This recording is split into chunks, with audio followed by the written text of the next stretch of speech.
Hello everyone, स्वागत है आप सभी को मेरी यूट्यूब चैनल पे जिसका नाम है लवली मदर्स। तो चलिए शुरू करते हैं आज का टॉपिक।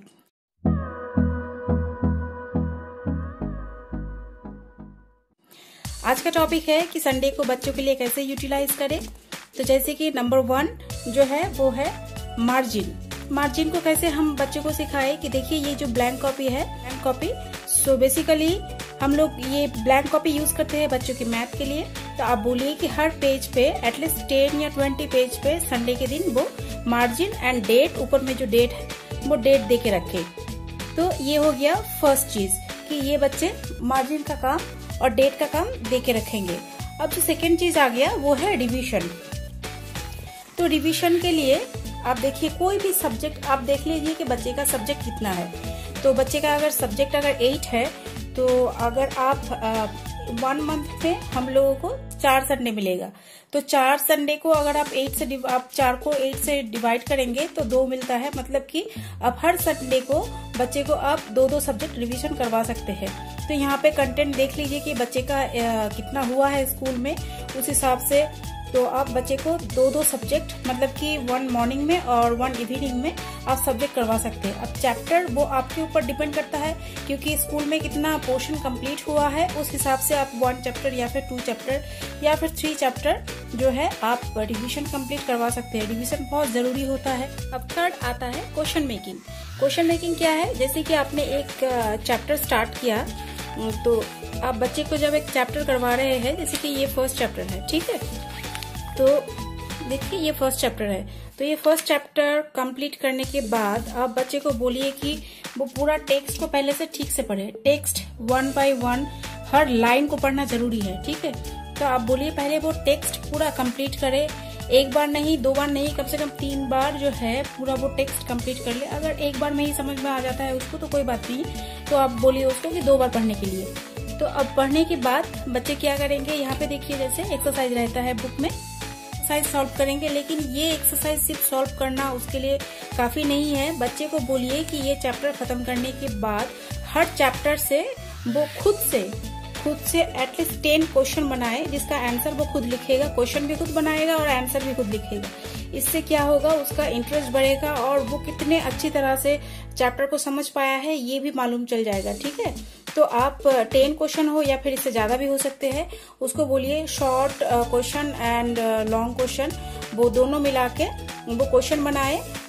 हो सकता है कि इससे ज्यादा भी हो, 10 से ज्यादा भी हो, लेकिन एटलीस्ट 10 क्वेश्चन तो उसको बोलिए कि वो बनाए। और सबसे अच्छा बात क्या है कि ये पढ़ने के बाद, एक चैप्टर कंप्लीट करने के बाद आप उसको बोलिए ऐसे समरी लिखे कि ये चैप्टर से, जैसे कि हम लिटरेचर में पढ़ते हैं समरी, तो उसी टाइप से आप उसको बोलिए कि समरी लिखने के लिए एक चैप्टर खत्म होने के बाद कि वो चैप्टर से उसको क्या समझ में आया है, और समरी लिखने के बाद उसको बोलिए कि ऐसे क्वेश्चन बनाए। 4th पॉइंट है एडवांस रीडिंग। एडवांस रीडिंग क्या है कि आप मान लीजिए कि स्कूल में चैप्टर नंबर 2 अभी स्टार्ट हुआ है और स्कूल में चैप्टर नंबर 2 का जो टीचर जो है, तो ये फर्स्ट से मान लीजिए कि ये 2nd पेज तक, ठीक है, उसने कंप्लीट किया है टीचर ने। तो आपको तो ये चैप्टर समझ में आ गया होगा, बच्चे को समझ में आ गया होगा ये चैप्टर, ठीक है। तो ये पढ़ने के बाद बच्चे को बोलिए कि एटलीस्ट वो 2 पेज ऐसे ही वो रीड करके रखे। 2 पेज वो ऐसे ही रीड करके रखे, ठीक है। तो रीड करने से क्या होगा कि एक तो बच्चे को पहले से वो चैप्टर समझ में आ जाएगा, वो पेज में क्या है वो समझ में आ जाएगा। और अगर किसी भी लाइन पे उसको समझ में नहीं आए तो उसको बोलिए कि वो लाइन पहले से ही जो है वो अंडरलाइन करके रखे, ठीक है, वो अंडरलाइन करके रखे। तो इससे क्या होगा, इससे जब नेक्स्ट डे जब टीचर फिर से स्टार्ट करेगा वो चैप्टर, फिर से जब समझाएगा वो पेज पे जब जाएगा तो उसको याद हो जाएगा कि यहाँ पे मेरा थोड़ा सा प्रॉब्लम है।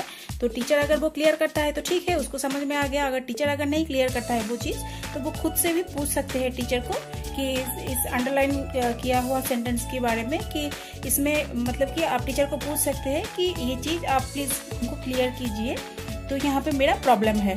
तो वो चीज छूटेगा नहीं, वो पॉइंट छूटेगा नहीं। ये चीज जो है ये आप संडे या फिर किसी भी डेज पे जब आपको स्कूल से होमवर्क मिलता है, जब आप पढ़ाई करते हैं, बच्चे को बोलिए कि तभी वो ये चीज कर सकते हैं, संडे के लिए नहीं। और 5th पॉइंट जो है ड्राइंग। तो यहाँ पे देखिए साइंस में, SST में हम लोगों को बहुत सारा ड्राइंग मिलता है जो बहुत इम्पोर्टेंट होता है, ठीक है। जैसे कि वाटर साइकिल का हो गया, और या फिर कोई भी, आप देखिए यहाँ पे देखिए कितने सारे ड्राइंग है। तो ये सब ड्राइंग बहुत इंपॉर्टेंट कुछ ड्राइंग होता है। तो बच्चे को बोलिए कि संडे के दिन वो ड्राइंग प्रैक्टिस करने के लिए, ठीक है। पढ़ाई की टाइम पे जब वीक डेज में होता है, तो वीक डेज में क्या होता है, बहुत सारा होमवर्क का प्रेशर रहता है। तो होमवर्क के प्रेशर के लिए बच्चे नहीं कर पाते हैं वो प्रैक्टिस। तो आप बोल सकते हैं कि वो ड्राइंग जो है, ड्राइंग आप वीकेंड में आप बच्चे को बोल सकते हैं प्रैक्टिस करने के लिए।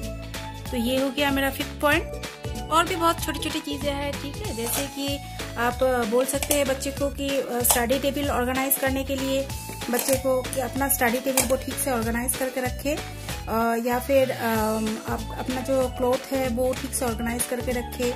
ये सब अब छोटी छोटी चीजें बच्चे को अगर सिखाएंगे तो वो खुद से करने की कोशिश करेगा, ठीक है। जैसे कि हॉस्टल के बच्चे करते हैं तो वो खुद से उसका प्रैक्टिस हो जाता है करने के बाद।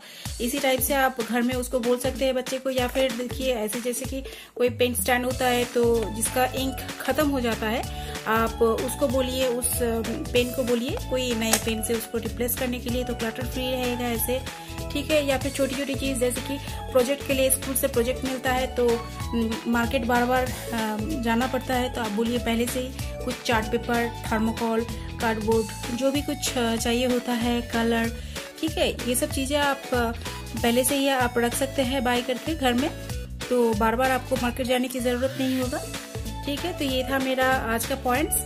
आई होप कि आपको अच्छा लगा होगा। अच्छा लगा है तो प्लीज आप लाइक कीजिए और शेयर कीजिए और सब्सक्राइब कीजिए मेरे चैनल को। तो चलिए मिलते हैं अगली वीडियो पे।